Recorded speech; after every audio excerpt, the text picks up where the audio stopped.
welcome, Mad Monster. I believe MM with the exclamation marks. Those are some nice boats. Some nice old-timey boats doing old-timey things. All right, welcome to part 3 in what is presumably going to be a very long set of streams on Muster, which is a whole primer on kind of bringing the wargaming philosophy back to Dungeons and Dragons or adjacent games, specifically OSR style D&D games. Excuse me. All right, let me get a drink here real quick. This is some Hong Kong style black tea with milk for the working man. Just a touch of honey, smidge.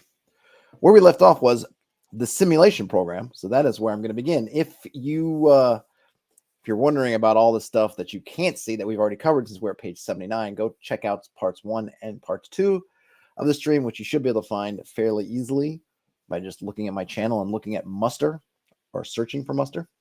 Okay, the simulation program. Dungeons and Dragons is a war game about adventure and adventure fiction. A lot of ink gets spilled about how the game is exciting and heroic. Back in the day, the attentions were on how realistic the game was, or wasn't. Too little is said about the underlying assumptions of the world simulation, particularly as D&D is unusually ambitious for a war game in this regard. I think that looking into what is the actually interesting thing that the game does is worthwhile here. What are we simulating? D&D's famous character leveling system allows player character adventurers to grow stronger as they succeed in adventures, moving on to new, more dangerous and exciting adventures. Why is that? Isn't it kind of weird for somebody to become stronger by adventuring? The conceit is often presented as modeling growth of skill and career experience on the part of the character, something that makes little sense when you look at the general thrust of the rules. If the rules are simulating training and experience, how those things actually work for human beings, they are truly bad at it. Human beings become more traumatized, not more skilled, by being used as punching bags by monsters.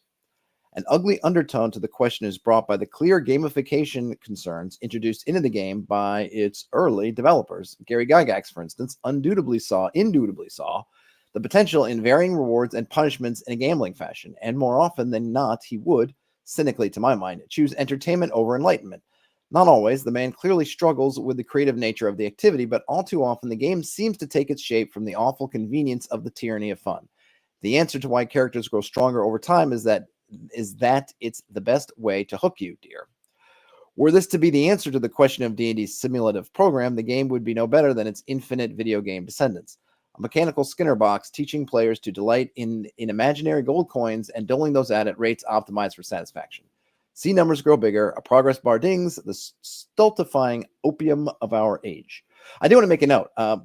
I think that, though, yes, people would get traumatized by combat. I think it's certainly in military history, to my knowledge, troops do get better once they've been seasoned through combat. I think there's even a term, bloodying the troops, which is getting troops experience, usually against, I think, generally trying to do it against someone of a lesser foe, though that lesser foe is still going to cause casualties for soldiers getting experience. So it's not unheard of that soldiers gain experience through acting, and one can take that leap and say, well, if soldiers gain experience through being tested in battles, therefore a class of person called an adventurer whose job or condition or whatever you want to call it, occupation, is striving against monsters in scary places, could get better striving against monsters in scary places. This probably doesn't explain everything because, yes, there is a certain point where if you look at kind of the horrors, if you just looked at it purely realism-wise, that the horrors of what one experiences in these things probably would override the gains, but maybe that's where the theoretical attrition of all those zero-level hirelings and everybody else comes in the mix. And it's those strong who become forged as stronger beings by going through all this. And of course, we can argue about how good that is for their mentality, or what kind of beings does that create when you send people down to those things. All kinds of different discussions. But I thought I'd point that out, though. I tend to agree with where he's going at. Oh, and there's a sneeze coming on, and I'm not sneezing. Hold on a minute. It's right there. Oh, I hate that. Watch. As soon as I start reading again, I'm going to sneeze. Maybe not. A model of heroic narrative. Setting that depressing non-answer to the side, here's the positive substance I see in D&D. The game's program of study as a war game concerns a shifting dial of dramatic privilege. Characters of higher level are intended to model the way adventure protagonists in more high-flying, more stylized genres of adventure storytelling operate and relate to the world around them. Under this interpretation, player characters start at first level and advance to higher levels through successful adventuring because the activity of play acts to test and prove the given character's nature as a true protagonist. The game is modeling protagonism through the whimsical conceit that we only discover who are the heroes by seeing who survives heroic adventures. Your character only gains the modeled advantages of being the hero as a consequence of first surviving a heroic adventure successfully. This would be kind of in terms of saying you're not Conan, you are someone who's starting off on that road to be Conan. If you survive to whatever level, maybe you are Conan, but if not, you were just some guy. MMS, am I a precog? Not quite. I wish, though. I don't want to see any red balls in my future. Here it is essential to understand the distinction between a game that models the quote-unquote heroic stature of the fictional protagonist and one that models how stories actually develop in terms of plot. D&D is of the former type. The game is supposed to provide a stochastically reliable spread of outcomes in adventurous challenges for fictional heroes pitted against adventurous perils, using fuzzy logic to bridge uncertainties in the model. The outcome is not a story, merely the simulated approximation of what would happen if. Just one that happens to account for ineffable heroism as one of the factors. Understanding the scheme is a precondition to truly wargaming with the D&D chassis, as you cannot calibrate the rules mechanics and make appropriate rulings without a clear understanding of what it is that you're modeling. Wargaming lives from modeling. So for a game intent on modeling pulp adventure fiction, you got to be able to grab a Doc Savage novel and assign mechanical benchmarking to the character on the basis of the text. What level is Doc Savage? That's what level in D&D measures, the degree of romantic distinction the genre the hero exists in, if you will. This used to be something of a pastime back when wargaming in D&D was more popular, debating what is the appropriate level to model, say, Gandalf the Grey or Conan the Barbarian at. I freely admit that I'm offering a fairly novel theory of what D&D is about, but it also feels like I'm also not the first to wander these paths. Hey, Ian. Yeah, I mean, that stuff was fun. And it's true that I don't see that happening anymore. I was going to say, I think I have I know it's around here somewhere if I can find it super fast because we got so much to cover. I don't want to spend, but it is right here. So, for example, in Gods, Demigods, and Heroes, they have Conan in here amongst other things. Let me see if I can quickly find it because, again, we got so little time and so much to do. But we end up with, okay, so we got the Egypt. Let's see. Life Scepter. Agni, the god of fire. No, that's not you. No, you're not in alphabetical order. Greek mythology. No. God of battle. No. Come on. Celtic. No. Norse. No. Where are we going here? Let's see. Finnish. Cool, but not what I'm looking for. Did I see Crom? Did I pass it? Nope, not. I think there is Crom in here, but I haven't seen it yet. Here we go. Robert E. Howard. So here is what the Gods, Demigods, and Heroes says about Conan. Armor class is as a normal person. Alignment neutral. All right, we don't care about that. Hit points 117. Fighter ability 15th level. And then if you're curious in Conan stats, 18 strength with exceptional strength 100%. Intelligence 16, wisdom 10, con 17, dexterity 18, charisma 15. This mighty fighter of the 15th level also has thieving abilities of a 9th level thief as per Greyhawk. His animal instincts make it almost impossible to surprise him. Roll of 1 on a 12-sided die. And his unusually keen perception allows only the most clever of traps to entangle him. With the new Greyhawk rules, he receives a +4 on hit probability and a +6 on the damage he does. He opens all doors and wizard-locked ones on a roll of 1 to 3. His thief abilities allow him to open locks 75% of the time, remove traps 70% of the time, pick pockets and move silently 75% of the time, and hide in shadows 65% of the time. So they basically make him a fighter thief 15th level / 9th level. And yes, this used to be a fun thing for folks to kind of figure that out. And then, of course, create characters and then go and kill him. That, my friends, was the essence of old school D&D. The baseline simulation. Before considering the way the dramatic privilege of the protagonist maps into the game's rules, it is necessary to consider the baseline reality simulation utilized by D&D. The game offers a complete, simple model of how the underlying fictional setting functions when dramatic protagonists are not around. The dramatic privilege operates against this baseline and gains its significance from it. As one might expect, D&D deals first and foremost with dungeon warfare, so that's what the important benchmarks deal with as well. We've got a normal human has a few hit points, say 1d6. This handful of points is an abstract resource that buffers the person from the awry consequences of adventuring. The points get lost during an adventure, recovered according to specific rules, and if you run out, bad things get to happen to the character. But as long as the points persist, everything is essentially fine. An adventurous peril causes some injury measured in hit points. A foeman striking a character with a sword might cause 1d6 damage. So a fairly commensurate amount compared to how many points their victim might have. The strike may prove traumatic or not. Other perils cause HP damage likewise. More for perils considered more definitely dangerous. Joining battle for default combatants, normal soldiers say, is a confusing affair where, barring specific defenses and armoring, everybody has a roughly 50-50 chance of hurting their foeman over a unit of melee time. Might happen, might not, but if you keep at it, someone is going to get hurt sooner or later. There is potential for defensive strategies to take those odds way the hell down. Other risky maneuvers have similar, might happen, might not odds calculations. When hurt does happen, see above for how hit points burn. Numbers go up for two distinct reasons. Either a given creature is actually superhuman in some relevant way, like hippopotamus is larger and stronger than a human, or they're considered to hold superior thematic agency in the form of levels. Both of these concerns have their own detailed benchmarking to use in statting up an immense variety of situations and how they relate to hit point pools. So that's the core of D&D. D&D's realistic baseline model of adventure's interaction. Dirt simple and very abstract, right? It needs to be because the game elaborates and guilds on top of the baseline far, far beyond what you would expect to be possible. But that's the basics. I cannot stress the importance of understanding this enough for the prospective referee. When you need to know how much damage it does when an engine block falls on a car mechanic, the answer is not the rule book, but it sure is in the simulative model. 1d6 points is appropriate for ordinary, non-supernatural perils that have the potential to cause serious injury and death, but no certainty of it. I mean, it's certainly a way to do it, right? And like you see in sort of your BX and earlier, not including Greyhawk kind of games, 1d6 for all weapon damages.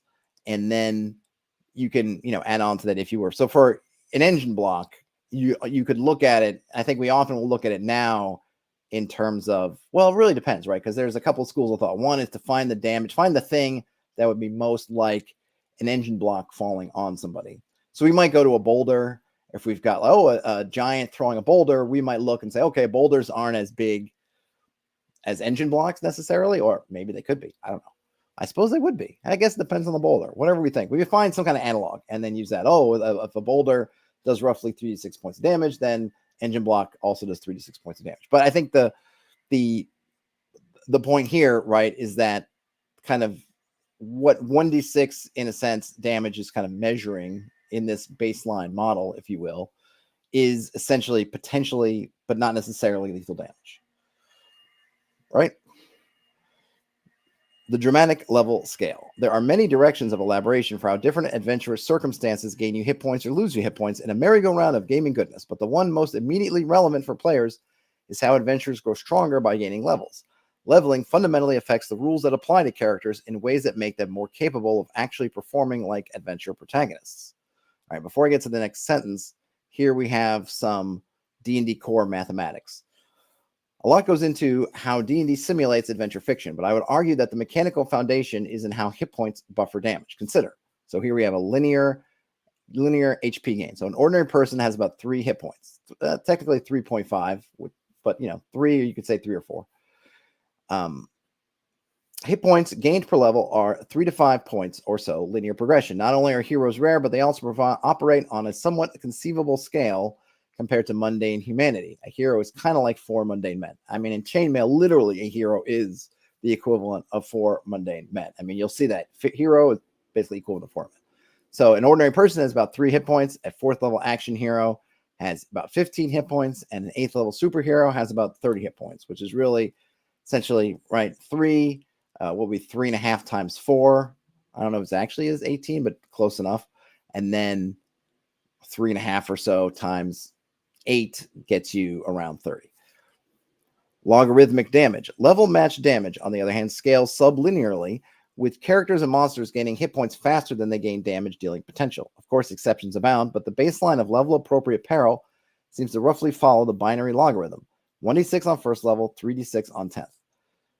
And so we have some, I guess he just puts some put some damage numbers here. Being terribly upset would maybe cause you a hit point of damage. Heat stroke, 2 hit points of damage. If fight goes awry, at least in one round, would be 3 hit points of damage. Falling into a pit, about 3 points of damage. Dangerous deprivation, also 3 points of damage. And Ogre's Mighty Blow is about 6 hit points of damage. Baleful, pulpy magic kind of spell might cost you 10, as does a catapult in the face. I assume the output from a catapult in the face, or is that literally someone thwacking you with a catapult? Not sure, but either one would probably hurt a fair deal. And then lastly, we have maneuver units. The essential consequence of linear HP gain and logarithmic damage game is that higher level characters have more maneuver units, opportunities to survive, retreat, or triumph before dying to a level matching danger. This is the heroism of D&D philosophy.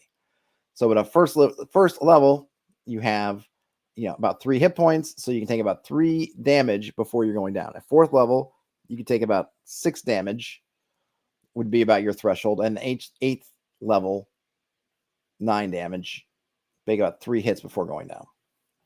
Oh, I see. The damage scaling. Oh, okay, never mind. I see what you're saying here. So it's more like those units of damage. So basically, if you're first level, you pretty much can't take any hits before going down. You can't count on it because you've got about the same hit points as 1 hit. At 4th level, you can expect to take about 2 hits. 8th level, about 3 hits of, I guess we're going like relatively equivalent damage. I think and I think that's kind of a key thing here, right? That's your survivability. Whatever else you're getting, hey, Jenks, no, you did not miss too much. Not miss too much indeed. Whatever you're getting into, I mean, it's really good. What I like about this maneuver units is I kind of like the idea of conceptually deciding, well, how much leeway do you have to do before you have to leave? Like how much do you have in you before you go down, right? A first level character, you have no, your margins are very slim, right? That's where you get that kind of how lethal OSR games are. It's because you're on that razor wire, unless you're playing with some kind of different hit point pool. If you're starting with everyone's going to have 1d6 hit points and things hit you for about 1d6, you got 1 combat, and that's if you're lucky. Because if you're not lucky, you're probably going to take a hit that probably is going to bring you down, and that's it. Your margin is essentially nil. And in some ways, you can think of it and go, "Wow, what a miracle that characters not only go into 1 combat at first level, but go into many over the course of when they get from first level to second level." And it is, and that's where you're getting all the fun maneuvering. But the realities are, you're kind of fingers crossed, hoping and praying that you've got more hit points than the GM's going to roll damage, or the GM just doesn't hit you because it's right there. Then as you gain levels, suddenly you can absorb more, and that increases your scope of adventuring and your adventuring day, which is kind of a neat. Calling it a maneuver units is kind of a cool way to sort that out. All right, back to the main text. The game suggests that you should start play at the realistic baseline and continue the investigation into more far-fetched realms of romantic adventure fantasy as your play skills grow. This stuff is examined far too rarely in D&D culture, which is a shame, as it causes lots of unnecessary confusion over how things should work. Fact is, first level D&D characters are frail, poor bastards, likely to meet terrible ends when they dare to go on an adventure. This makes higher level characters shine like the precious gems they are. Presenting D&D as a game of heroic daring do does a disservice to the way it spans the genres. And this is what a lot of folks have found lacking in 5th edition, is this concept that the players are not in jeopardy. Right? Because how can you really appreciate getting to a high level if you never really had that struggle? Because you've gone through that struggle at first level, and that same guy's up to mid levels. You feel it, right? It's like, oh my gosh, all those times he was almost on death's door and survived.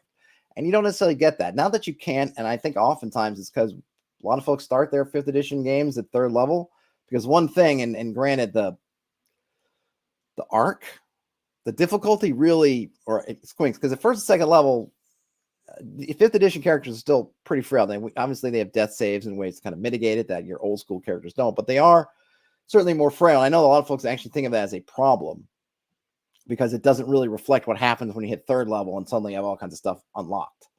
I guess it's a different question, but I think I did a video on this probably longer ago than I want to remember. Are we doing a disservice in modern games by starting people at 3rd level and then foregoing those kinds of frail bits? But then even folks playing old school games oftentimes had rules of starting at 3rd level, starting at 2nd level, trying to give folks a little bit more survivability. So it's not really a new thing necessarily. Okay, in practical terms, here's how leveling and the attendant HP gain align with literary genre. First level characters, low tier adventurers, about 3 hit points worth of realistic protagonism, are barely important enough to have a name. They'll be right at home in a realistic, often phrased cynical, adventure story, the kind where characters sometimes die and there are no heroes per se. Everybody's just a person trying to survive. War, crime, and spy thrillers are occasionally written at this grim, nihilistic level of anti-dramatic distinction, but really this is almost just modeling reality, or the understanding of it the players bring to the table anyway. These adventurers didn't insist on going into horrible places to meet terrible fates. They might as well be ordinary people. Indeed. Jenk says, I find the conceit of OSR gaming. Most people give people extra HP, max HP, higher starting level, death and dismember in tables, etc. Mostly as a way to simply reduce frustration and time wasting. I mean, there is that element, right? Because every time somebody dies, you got to make a new character. It can get frustrating, and there is a bit of time wastage. So yeah, those are totally valid concerns as well. I mean, I haven't found that to be a huge issue for me, but it certainly can happen. And I just think back now to Claricon recently. Daniel Bandit Keep's game, his first game had like 6 fatalities in it. So it's not like it can't happen. I think in his game, I think we talked about it in that one Claricon update that we did, but maybe not, was some unfortunate encounters with some kind of powerful creatures, and the party just made some interesting choices, I guess, in those encounters. And Jenks adds, nobody has time nowadays to run multiple 8+ hour sessions per week. Yes, that's another thing, right? Like, I play in Daniel's game locally. We're playing for maybe 2.5 hours, and that's it. My home game, when it's on, it's about the same. I'd love to get back to running even just 4-hour games like I used to 10 years ago, or 15, now closer to 20 years ago. Oh, gosh.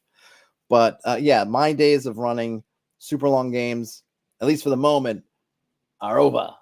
So yeah, that does enter in it. Though, of course, on the flip side, one can argue that it's so easy to roll up characters that it doesn't take much time, but that doesn't really undo the frustrating part of dying again or doing that again. If it happens, look, it's natural. It's especially if you care at all about these characters you're playing, and sometimes it's inevitable that you will, that if they keep dying on you, you want to do the throw your dice across the room, or snap your pencil, crush your tablet, whatever the digital version of snapping your pencil in half.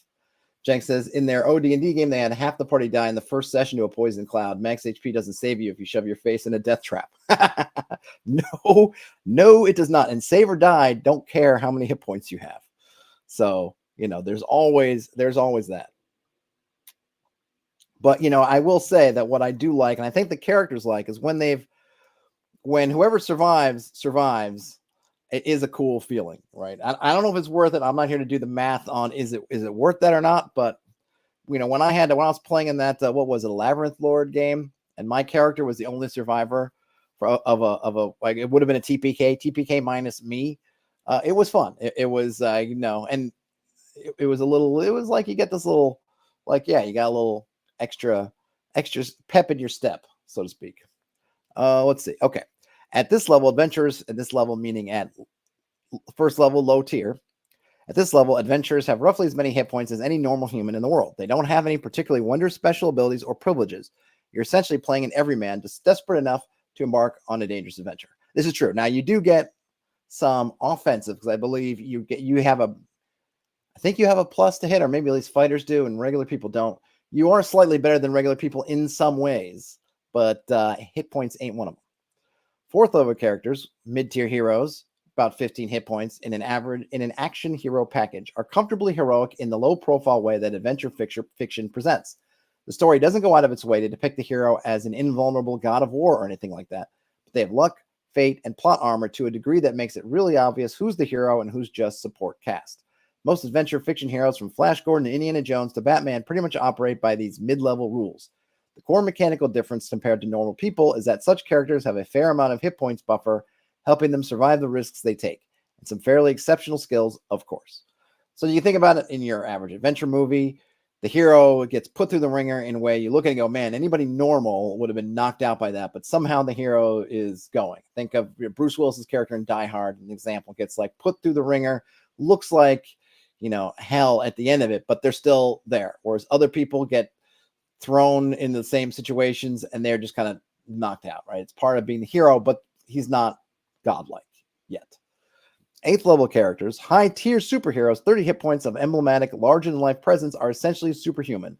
The rules twist and massage reality in their favor in numberless ways. Their skills border on fantastic perfection, and in the fantasy genre, they wield many mighty magics. Well, that's a little tongue twister for you. The upper end of the adventure fiction power curve presents such characters, but it's also the level at which adventure fiction starts to turn into something different. Superheroes and wuxia stories are perhaps less about adventure, people in exciting peril, and more about idealized forces on a clashing course. Whatever it is, D&D sure posits to model it still. And you can think about where would Conan or Cull or some of those guys, probably Conan I would put in at this level, I think, because you don't usually think of Conan being in peril against kind of normal things. It's kind of the monsters.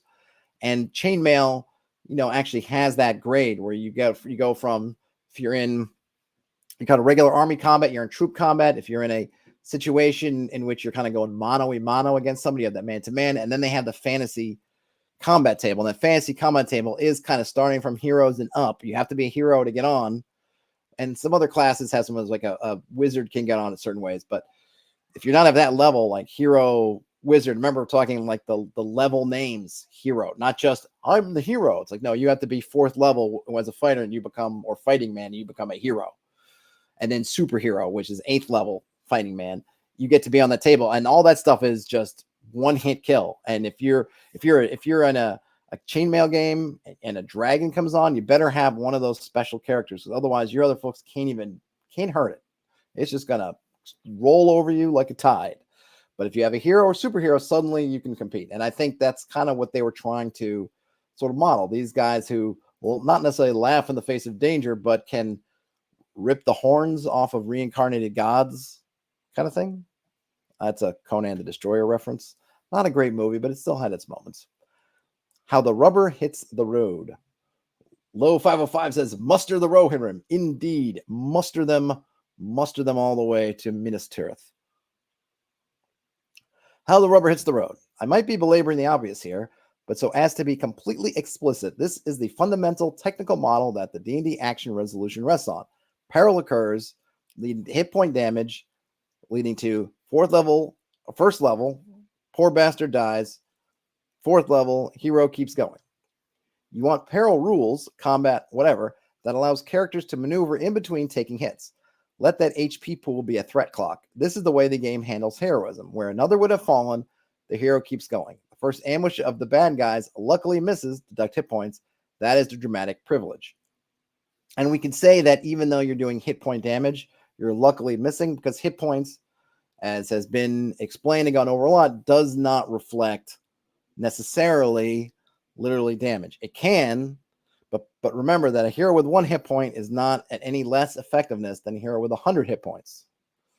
So you can look at it and say, oh, the safe almost fell on their head, did 4 hit points of damage, and they had 5, so still up, meaning that kind of, okay, they were able to dodge out of the way, but now they're kind of shaken by it, and they don't have a lot of their, they just don't have a lot left in terms of energy, their ability to resist the next thing. They're kind of shaken, sort of thing. That can be hit points. Hit points can be many things. Doesn't have to be health. Doesn't have to be actual health, though. It can be some of that too. And I feel like there's a lot of interesting things you could say about hit points, and unfortunately, it was maybe never explained clearly, and there's some oddities there. But if you start to think of hit points in a more abstract kind of way, I do think it kind of frees up the mind a bit. Invitation to study. The really cool thing about the game's suggested course of study, starting a campaign at first level and struggling to level up and enter into new types of adventure fiction, is that it's also very organic. These benchmarks about how a fourth level character is heroic or whatnot are very much not top-down proclamations of tautological definition. Characters grow into heroism at their own paces. The surrounding campaign setting works on its own rules, and in Wargaming D&D, there is no puppetry over how things should work out. By all means, have your company of ordinary human soldiers attack Count Dracula and see how that works out for you. This is the very game meticulously crafted to answer such questions in a thoughtful and gameable way. I'm characterizing a quote-unquote hero as having 15 hit points from organic experience with the game, not as a demand. Yeah, and that's an interesting spot, because like I said, in Chainmail, they literally call them heroes. I mean, that is the title. So you'll hear hero, almost like you want to call a hero capital H maybe, as the level hero, which is equivalent to 4 men, versus the hero as in the protagonist of the story. The conceit of fighting your way out of the fantasy Vietnam and onto the wider waters of heroic adventure is, of course, not carved in stone. For now, I recommend sticking with the program. It is an interesting one specifically for how ruthlessly it sets the ground rules and defines the currency of heroism. Definitely the recommended entry point into the artistic program of D&D. All right, Lowe says, I totally agree. That's why I love when players are specific about using their hands, arms, legs for actions. Yes, they can be specific that you can then use those specifics to help them, shall we say. Help them, flesh out the moment, if you will. says they like to treat minor HP losses as superficial scratches or flesh wounds, saying that a character managed to dodge even though the mechanics say they were hit strains suspension of disbelief a bit. It depends, I mean, look, I can't tell you what's going to strain disbelief for you or not, but I like to. So the way I usually talk about hit points is I talk about like boxing, right? I'll look at a boxer. A boxer in the first round has all their hit points, whatever that number may be. Now, when they're in there boxing, they're being worn down. Even when they're not being hit, they're being worn down. Every time they got to do a little dip, a little dodge, they got to move.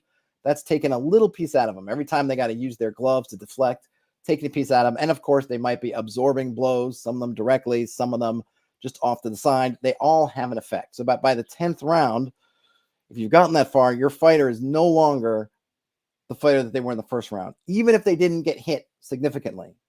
Now, it may be that they're in much better shape than their opponent. Fair enough. They might be a much higher level, more experienced boxer. But all that stuff wears you down. And then what happens when you get worn down, you get a little bit slower. Your reflexes slow a little bit. Your feet, you don't move as quickly. All those things you look in a boxing match. And then, bam, there's the 10th round. The shot that hits you that in the first round you would have just dipped out of the way or deflected out. You're no longer quick enough. Bam, hits you. Down you go. Down goes Tyson, right? That kind of thing. So that's how I like to look at it. And that's, I can only say for the people I've spoke to that way, like the players that I've introduced in the game, that has worked. Now, may not work for you, may not work for everybody. I feel like explaining it like that has helped me. But, it's always your mileage may vary thing. And you're free to kind of, and that's kind of what I like about hit points, being that's kind of abstract, is you are free in your game to explain it in whichever way works for you. If it works for you as scratches and superficial stuff, great. And sometimes because you have poisons and other things that require on hits that they are making contact, it has to be that. If someone hits you with a poison blade, you can't have dodged out of the way because you're rolling a save against poison. So that one has to have nicked you. Something else might work differently. So, that's how I do it, but there's really no wrong way. Character class in simulation. Taking the preceding as established, what then is the role of the character class in adventure fiction simulation? Besides level and hit points, that's the most striking single mechanical conceit in D&D. As with character level, I obviously do not consider it credible to treat character class as modeling diegetic occupation or social class. If that was what it was doing, it would be doing a terrible job at it. And Mem says, it doesn't work for me because Cure Light Wounds restores hit points. Yeah, a lot of people bring that up. It's just a name.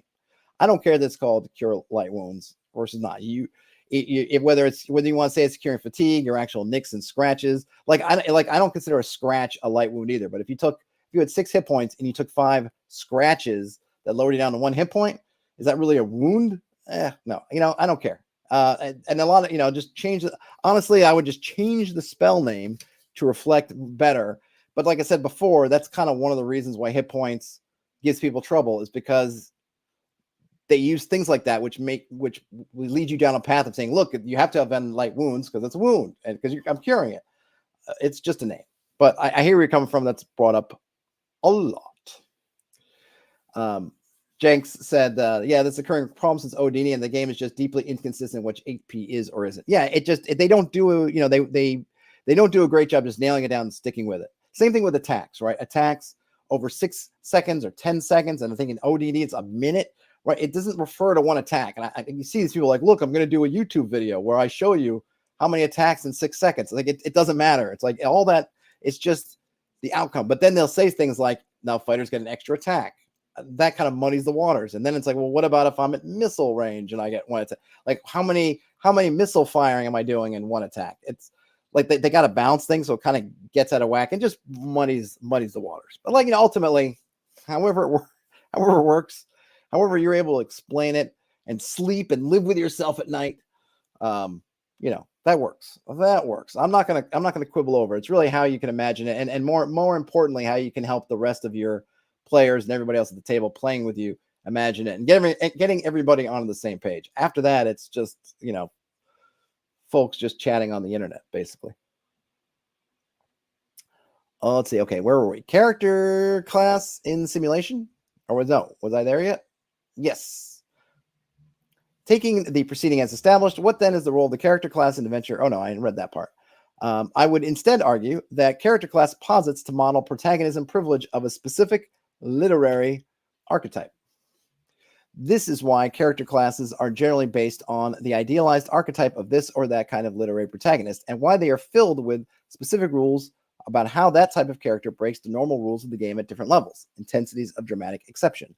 A possibly enlightening way to think about modeling something as ineffable and arguably subjective as the literary theme of heroism, or interchangeably, the structural narrative conceit of being a protagonist in the perennial D&D terms of class and level. Your level is a weight of influence upon the game world, akin to a reservoir of water, and your class is the channel through which said influence thrusts upon the world. The character class is a modeling statement of how, in a given campaign, heroism manifests. With most of its rules mechanics simple and concerned with the practical, this is where the bulk of the game's attentions lie, in charting what kind of heroes can exist in a game setting and how they interact with the world and each other. When choosing what classes exist in your campaign world, you are modeling the kind of dramatic protagonism that the campaign at hand accepts as real.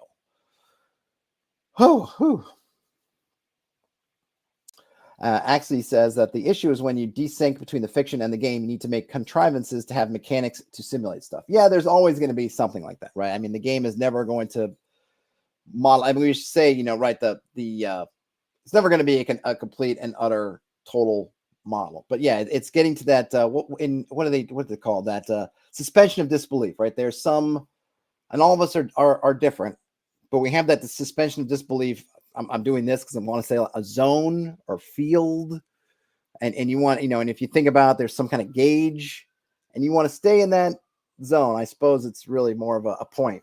As long as you're staying in that point and everybody's agreed, I think you're golden. Of course, things are gonna go wrong for you, or at least one of the ways things can go wrong for you is when different folks at the table aren't all in that zone or in that same parts of the zone. So you're seeing the fiction differently. Actually says they picked this up when they saw my stream, been hammering it every chance you get. It's way bigger than I expected. Actually, you're not the only one who has seen how that's way bigger. I did not realize how long this and big this thing was when I got into it. I suppose, as everybody who's in here can attest to. All right, on to technical things to do. I realize that much of what I'm writing in this book is very general, very abstract. The reasons are good, like how I try to focus on getting the important parts right instead of worrying about what is fleeting, what is just a matter of taste, or what depends on a wider overall context. There's a balance to this, and at least some readers would find all of this easier to follow along if the context was more concrete. But that's what actual game texts are for. You're just reading a humble commentary here. So let's try it this way. I'll take one of the rules text suggested earlier, doesn't matter which one it is, and I'll pick up some basic technical points that could be done this way or that way, and I'll tell you how I do it and why. All right. Yeah, it's definitely one that actually says that during breaks at work and waiting around that they chip away at a page or two. Yeah, it's very dense. which has made it challenging in terms of the read through, because I have to go back to my earlier style of basically reading every line, because I can't know where the interesting stuff will be. But yeah, but that makes it also really rewarding, I think, right? All right, so let's see what they got now. So this is it. They're going to take a rule text, pick some of the technical points, and tell them how we do it. So we're going to get kind of their point of view on some of these things. So ability scores. 3d6 in order functions best for this game. Don't buy into the various biased roles and point buy schemes. Those are suited for games where the player characters are important people by default. In a highly lethal wargaming campaign, it's better if character generation is quick, characters are exceptional, and the occasional unusually good stat line is cause for excitement. Jenks agrees. It really is quite dense. Reread it earlier this year, and now this is close to a third reading, and I still find things I'd missed or forgotten about. Yeah, and I've said this before, but one of the things that I appreciate about streaming, from my perspective, is that it forces me to do kind of a closer reading than I might. If I was just reading it on the subway or just kind of hanging out, I might zone out at times and kind of not be focused, but this really does kind of focus my attention. Oh, okay. If you're like me, then the big philosophical issue with truly random stat lines is the permanent unfairness and the burning desire to play a character with a good stat line. It's simply not very fun to start permanently gimped in a way that can't be done anything about just because you happen to roll badly. It's somehow even worse if this is the character who gets to second level, so you're building a hero on a flawed foundation. I imagine that this kind of psychology has been a big driver in D&D abandoning the otherwise superior random generated stat line over the years. The golden rules fix that solves the single flaw is fairly obvious. If ability scores can change through the game, something that orthodox rules texts discourage for bad reasons, with characters gaining and even losing points over their adventure and careers, the initial tyranny of fortune becomes palatable again. The clever referee can even use various training rules to encourage adventurers to spend money and time on truly serious flaws in their constitution. You like money sinks, right? In summary, ability score generation should be very strict initially. It should, however, be possible to improve on the initial stat line over the campaign long term. Ability scores should not be such a big issue for high-level characters. Okay, so actually brought up the Principia Apocrypha and the quick primer for OS Gaming, and then Jenks says they find those are a bit too basic introductory. I think a similar closer work is Philotomy's Musings, which in fact is called out by the text of the book itself. Yeah, I think Philotomy's Musings was definitely called out. I feel like they're kind of doing different things. They have sort of different reasons for being. I think the Principia and the primer are great intros, and maybe the first part of this book might be a good intro, and then this is getting kind of deeper and deeper. I think I like this better for what I would want to give to players to kind of help shape their approach than the other two, because they're not giving you. There's more, at least we're sort of talking now abstract. There's a lot of abstract stuff about mechanics and whatnot, but the first part of this book gave real practical examples for things, as opposed to just kind of a philosophical, we're rules light because this, that, and the other. Where this is saying, like, here's some stuff for like playing the game. Here's some stuff for how this is going to make sense, and you can play it this way and do these things. And I kind of like that better. I think I would rather players read this than read those. Now, if you're a new GM, maybe I would say all the above. Maybe read if you don't want to, because this is the more and more is like, this is a pretty big tome in a sense to hand to somebody. Read this, but maybe I might excerpt some things out of this book and then give them some other things on, if you're wondering, because one of those books are more like almost like, why are OSR games the way they are? Whereas this is kind of trying to show something else. It's kind of like taking those, like you may have read those and seeing like, here's this other path sort of thing. Jenks says they would consider the Principia Apocrypha and Matt Finch's primer to be 101 of mostly composed of quips and truisms. Philotomy's Musings and Muster, I would say, is a 102. Yeah, I would agree with that. And Eero's House Rules PDF. Oh, I didn't know. I'll have to look for those. Are like 205. Since it's deep, specific stuff from his actual campaign. A lot of ideas and concepts of Muster can be seen expanded and implemented in those documents. Jenks, have you posted those to the OSR Discord? Because I'd love to see them. Eero did comment on one of the videos, by the way. So thanks a lot for that, Eero. I think I responded to it. I hope I did, but if not, thanks so much for the comment. It's there's I think there's a place for both, right? There is a place for both, but this is I really like this document, a lot. And in terms of training, I like training. I haven't used ability score advances in my game, mostly because they don't actually come up very much. And one of the things I like about old school D&D is that your ability scores definitely have an effect on your character, but they're overcomable.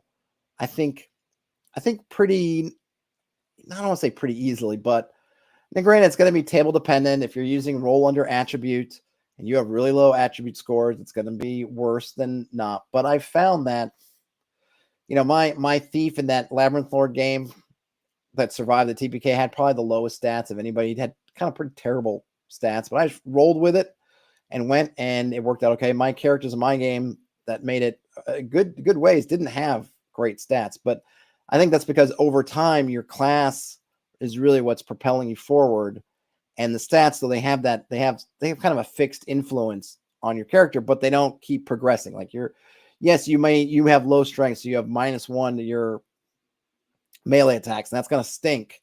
And then you get that +1 at some point. Okay, now you you're going to be behind somebody that has 16 strength.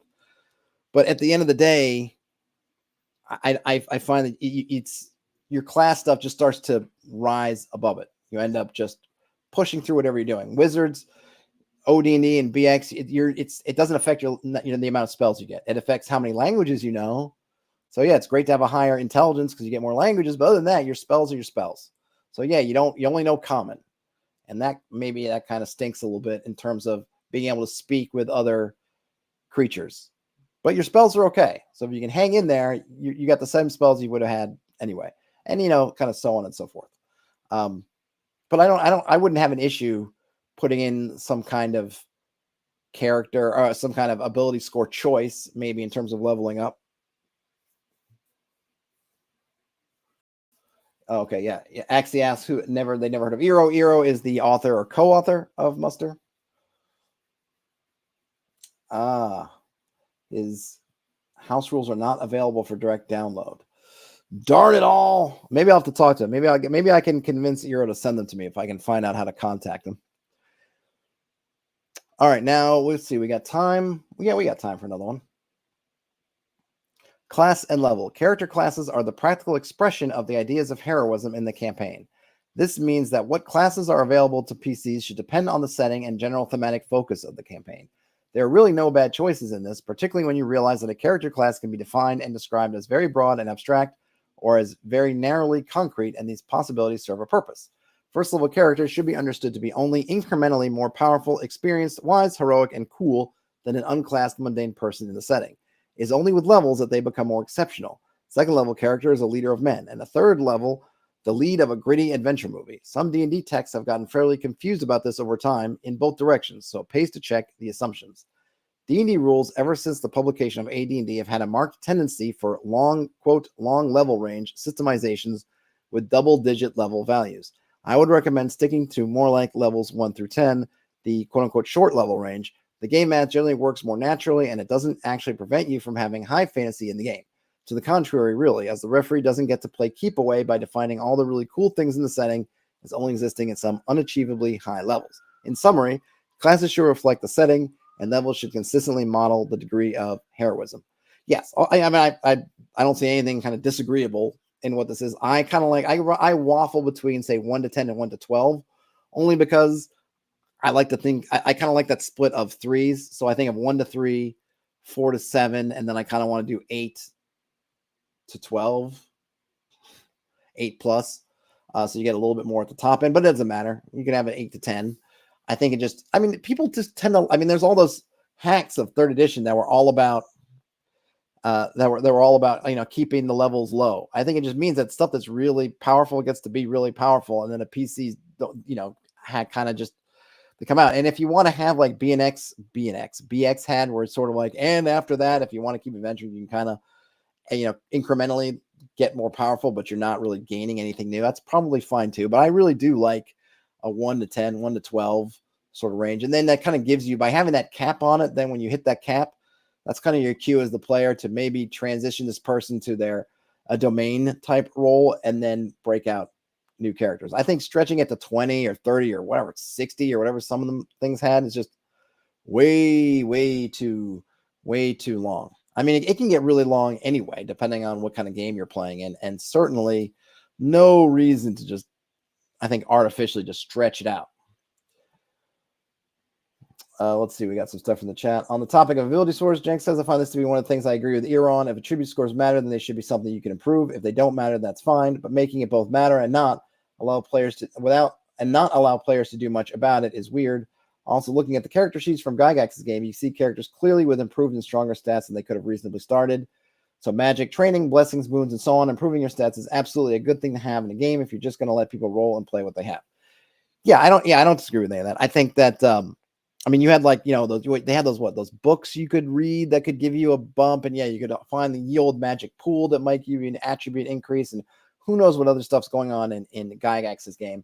I think it's one of those things that just give it to them, right? Just say, okay, you can make it like ASIs and say every other level you get to do something. You could tie it to classes. Maybe as a fighter, you can get +1 your strength, +1 your con, alternating kind of things with caps. There's a bunch of ways you can do it. And I think the thing is just have fun with it. I think the other thing is don't get caught up too much in my realism. It's it's fine. It is fine. Fine to let folks just bump it up. It's a small thing. And I think the other thing is it ends up not being that big of a deal in the grand scheme of things. Because if you're playing something like BX, what's the top end you can get? +2, or maybe it's +3, which at a certain point, it's okay, but it's not that much. You're fighting vampires at a level draining. You're fighting all kinds of crazy stuff. You're saber dying. Well, it's +1 or +2. It's at the high end, it's a 15% over where they started. If they started at 10, if they started at 0 and they got all the way to 17, which would probably take at minimum 7 levels of increases if they didn't drink from the right magic pond. And how much have they improved? 15%. That's it. 15%. Not a big deal. And as Jenks points out, even if you have 18s and everything and you rolled a 1 on your first level hit die, you're still dying faster than someone else with 8 HP. Well, that's the other thing, right? My character survived. Yeah, not because he had the best stats, but because he just made the right choices. Not ultimately in these games, and what I like about them is that what it comes down to, not the fact that I had an 18 in con. All right, let's see. Can I hit one more? Oh, I can maybe hit 2 more. Interesting. Okay, experience points. It is of absolute importance for XP rules to be goal-oriented, achievement-based, and unbiased for reasons extensively discussed throughout this book.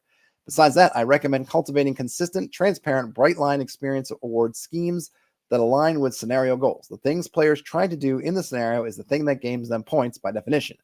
I also advise against having XP gains scale directly or indirectly off of character level. Characters wanting to gain more XP should enter a new tier of play activity with different XP awards, not just face convenient GM guaranteed treasure hoards sized out for suitable advancement pacing. I strongly recommend practicing the XP gain cap, a rule that limits an adventurer to gaining at most their XP threshold, the amount of XP they need for the next level up, and score in a single scenario. Helps maintain the XP economy against Black Swan events. It's a Black Swan event. It's a Black Swan event. As XP relates to adventurers leveling in their character classes, I recommend pure exponential progression. The thing in old D&D rules where the XP total required for the next level is always double the amount required for the last level. The setup works very well alongside organic campaign conduct techniques like character stables, variable level parties, and restarting at first level after losing. In summary, treat experience points similar to a video game scoring device. Objective, consistent, transparent. Yeah, I don't think there's anything. I think I pretty much agree with everything there. I think they did weird things with the XP progression. I'm not saying I didn't mind it. It's one of those things where you see people online, they'll go into breaking it down and how it doesn't make sense. Why does it happen this way? All kinds of lumps and things. And it's but it doesn't matter. Never cared. Just okay, our next goal is this. Oh, wow, that's a lot. Or, oh, my, that's a little. Whatever. You spend a moment looking at it. Maybe it's just the fact that everyone's got Excel spreadsheets where they can tab all these things out now. And I don't know, it's just has inspired it, but it doesn't matter. But yeah, it is nice, clean, and neat to have this sort of just a standard progression, and easier for you as a GM. If you're going back to the page before and you're looking at, hey, I want to make a whole bunch of classes, just saying we're going to have exponential progression makes your job of laying out that class a lot easier, because all you need to figure out is how much you want for first level. And then everything else just multiplies on that. So you figure out where your first level, where they are in your spectrum of their experience point costs, let's say, are, and then, or first to second level, I should say, and then you just go from there, just multiply it out. I will say that having a more lumpy, uneven approach does let you have some fun with these kind of plateaus. So you might have a character, I think clerics are like this, where they rise up kind of faster than, they rise up at some point. It actually seems like low. It doesn't take that much experience, and then they kind of plateau for a while, where I mean plateau relative to other classes. So those other classes start to level up faster, and clerics are kind of sitting there, and then it sort of works again. You can do some stuff with that may be interesting, but probably just not necessary, right? Those things probably don't really, much like I would say about some other things, like they're not really meaningful. Just figure out your thing, and then just do doubling, and then you're done. Just make it easy. Okay. Hit points and scaling. It's one of the core mechanical aesthetics of D&D that you gain 1 hit die worth of hit points, a hit die per character level. And big inhuman monsters can get the hit dice too. Even if your rules don't use hit dice, I would rather insist on linear scaling of hit points to level. 1 unit of them at first level, 2 on the second, and so on. It's such a core conceit of how the game uses hit points to simulate adventure fiction affairs. It's the basis of the entire simulation. As a corollary, logarithmic damage scaling. If you go this much damage times level while also having linear hit points, you're not allowing the proportional relationship between perils and adventures to develop and change as levels increase. Instead of linear scaling of hit point pools, damage potential should go more like 1d6 at first level and 3d6 at 10th level. This is something of a common misunderstanding in more modern D&D rules treatments and insistence on scaling all the numbers equally. The issue with uniform scaling is that it engenders illusionary progress and detachment from simulation. Things should change as you go up levels. In summary, hit points scale linearly by level, while damage numbers only increase slowly, resulting in a general tendency towards longer action sequences and fights at higher levels. So basically, the world doesn't scale, a couple things. Well, the world doesn't scale to you, which I always hated that in video games when it comes up, and I hate it in D&D games, right, where you're fighting goblins, and they're your level, and then you're 10th level, and you think, aha, those same goblins that gave us trouble at first level, surely we can just wipe the floor with them now. And it's like, nope. Somehow the goblins are also super high level. And I think this is partly because this whole idea of what a challenge is supposed to be and all these challenges, whereas in older games, you can just throw, just throw 100 goblins on. You were fighting 10 before. Yeah, you're going to wipe the floor with 10. How about 100? How about you ran to the tribe of goblins if you want to do something like that? Which, look, you don't even have to be high level for that to happen. That can happen simply as you're wandering through the wilderness. But I think keeping that, now this is not to say that you can't have monsters like a dragon that does a boatload of damage, because they're a 10th level or whatever level monster. But it does mean that overall, the damage of everything in the world shouldn't all just be bumping up. And that gives your players a sense of that progress too. Because it's nice to come back. I remember, I haven't played a Final Fantasy game forever. I think it was Final Fantasy 7 was the one that I really put a lot of time into, as lots of people did. And there's always that point where you just level up. I don't know, you've gotten almost to the final bit, and you're just super high leveled, and you start. Sometimes I wanted to just track back. I remember there's one area where there's like a sandworm or something, and it just, when you get in there the first time and you're low level, it just beats the crap out of you, and you just die, and you're like, oh my gosh, I'm never going in there. So it'd be great when I was like, I don't know, whatever level, I come back and just like wipe the floor with that sandworm. I mean, that's satisfying. That's fun. Things should change as you go up levels. All right, I think I got time for one more. I'm going to do it. All right, maybe we'll do, whoops, how long is healing rules? What are we doing here? Okay, maybe, we'll see. Let's do weapons and armor.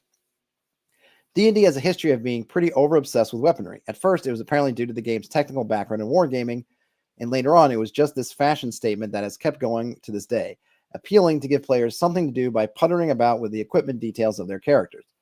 Because this complication is neither particularly realistic nor particularly interesting, I would recommend dropping most of the cruft in this area, all things being equal. Your campaign is probably not going to be one where a sword and an axe should play out particularly differently in the combat mechanics. Frankly, they only ever did for the sake of board game guild. If you end up ripping out this part of a traditional rules treatment, consider replacing it with a simple system where e.g., all characters cause 1d6 damage on a successful attack, but they take a circumstance penalty to hit when using weapons inappropriate to the situation. It doesn't need to be any more complex than this. Most of the rest of the elaborate D&D construction around weapon lists and armors and such is of incremental benefit only. Definitely is the case that nobody should let that edifice become an obstacle to their game. There are so many more interesting and substantial affairs the game has the potential to tackle. In summary, consider letting character equipment mainly be a color thing. It's not such an important and interesting subgame in the big picture. I think I agree with this too. I mean, I just like, D6 damage for everything.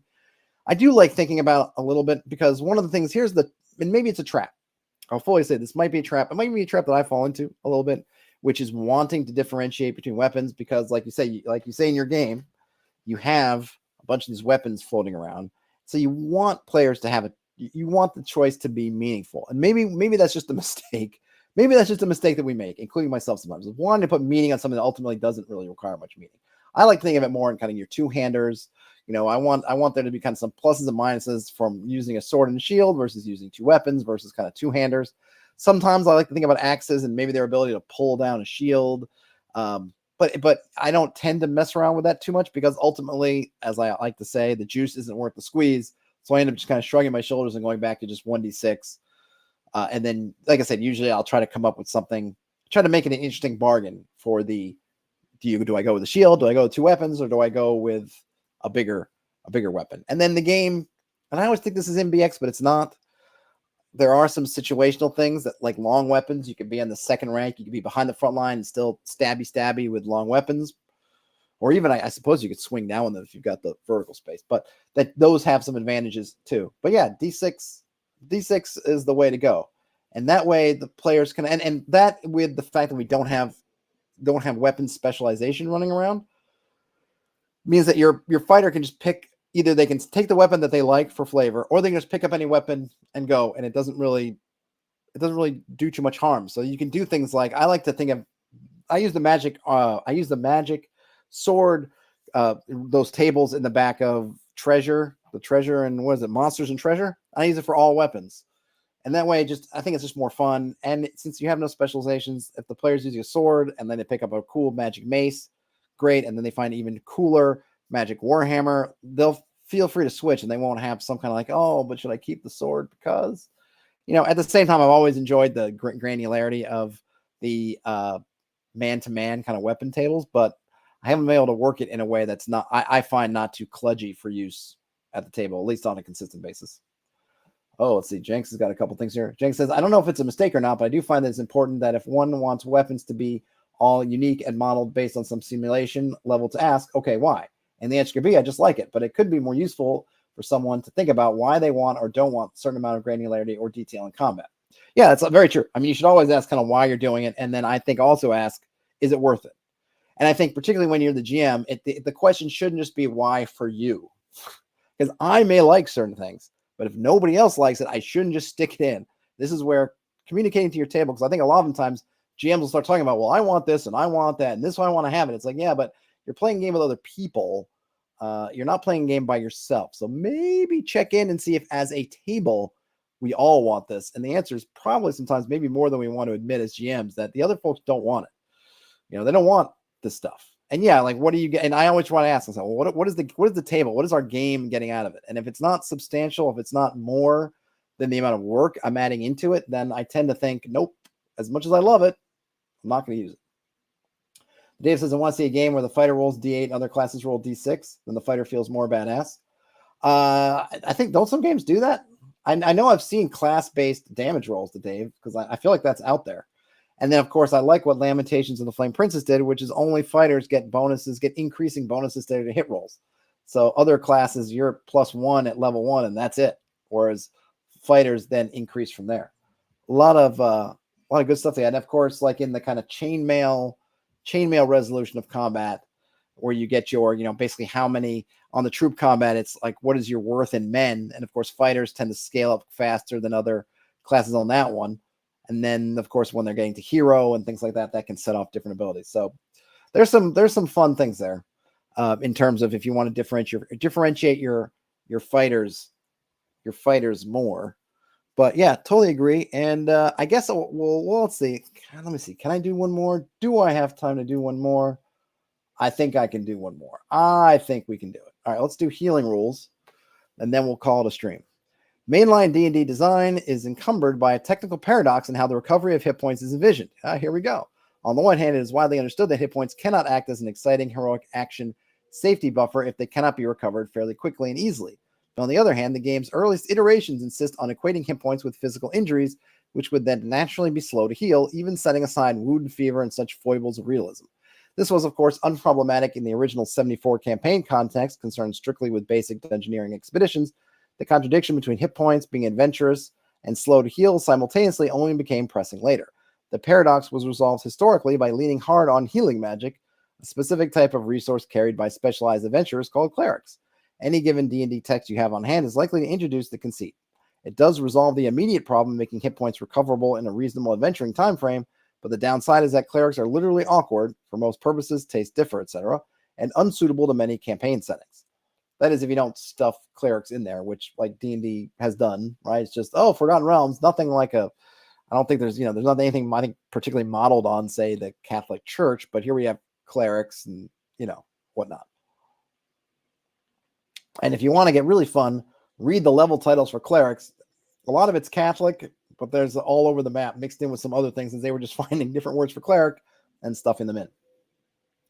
Technical tradition recognizes various alternatives to relying on clerics. For a simple and quick solution you can throw into most rules treatments, I recommend simply saying that adventurers recover all hit points in a long rest, camping for a sleep cycle or more, excepting those lost to lingering causes, hunger, heat stroke, poison, etc., which are then only recovered after addressing the root cause of the loss. This simple rule fixes the most glaring weaknesses in the traditional scheme while hewing close to the intended spirit of the 74 rules. In summary, decide if the cleric-based hit point recovery works for your campaign. If it doesn't, maybe just say that natural rest recovers the entire HP pool overnight.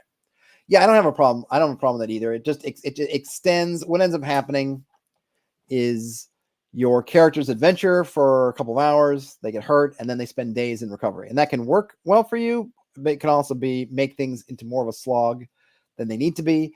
And what's not listed here is that, at least in the oldest versions of the game, clerics didn't even get healing magic till second level. So you went through first level, it's already very dangerous, and then and it can be a while before you're able to actually get some gold. So you can kind of be sleeping rough and sort of eking your way through a meager existence for a while.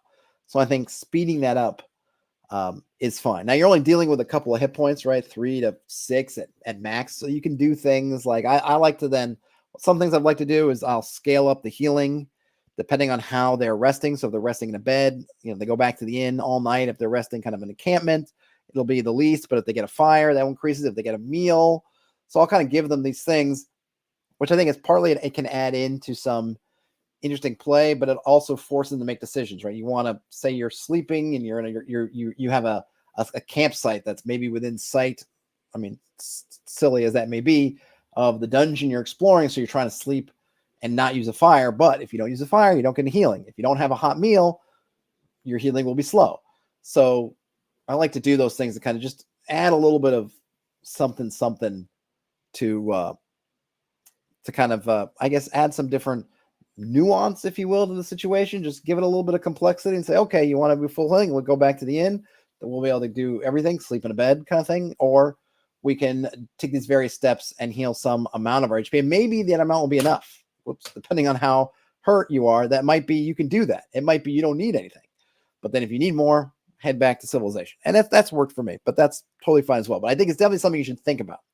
One of the things I like about this document too, in which I'd want to cut things out of, is for people to think about. These are good things to think about in terms of what is the kind of campaign I want to run, what style do I want to be, and that will help determine these things. If I want to do a super gritty, I don't know, I don't really have an experience with what I think about Harn, but I don't really know about Harn. Maybe Pendragon, where you're wounded and then you're trying to go back to the barber surgeon, and then then that's one thing where maybe you're just getting one hit point a day and all this thing can happen, and maybe you want to roll against a poison check to see if it gets infected, like all that stuff. You can totally lean into that if you want to, but just do it in a way that's thoughtful, that you're thinking about it. If you want to lean on clerics, we're going to have healing magic, then maybe look at giving them healing at first level. Might be a thing that could be their one spell. It's like they have a healing ability and they can get that one spell. They can do that at first level, or maybe only that, something like that. If you want to do that, or If you want to have healing drafts and lots of potions, then have that too. I tend to not like that stuff. I don't mind people who are able to do like poultices and sort of natural things, but I'm not big on the like, here's our shop of potions. But a lot of games are like that, especially now in kind of a post Harry Potter and kind of high magic Faerun sort of thing, Forgotten Realms. So, lean into that, but just be thoughtful. And what I like about this document is I think it prompts us to be thoughtful about these things that we may have taken for granted in our game, but we don't have to. All right, folks. I know there's a ton left because we're not even at page 100 and there's over 200 pages. But this was great stuff. I don't think I have anything more to add at the moment. Just have a great rest of your day, night, whenever you end up watching or listening to this. Hopefully you'll join me for the next one, which will maybe in a day or two. I got some other stuff I got to do, but I will keep plugging away at this, and I hope you guys continue to enjoy this plugging away at it. Until then, game on. I'll talk to you later. Bye now.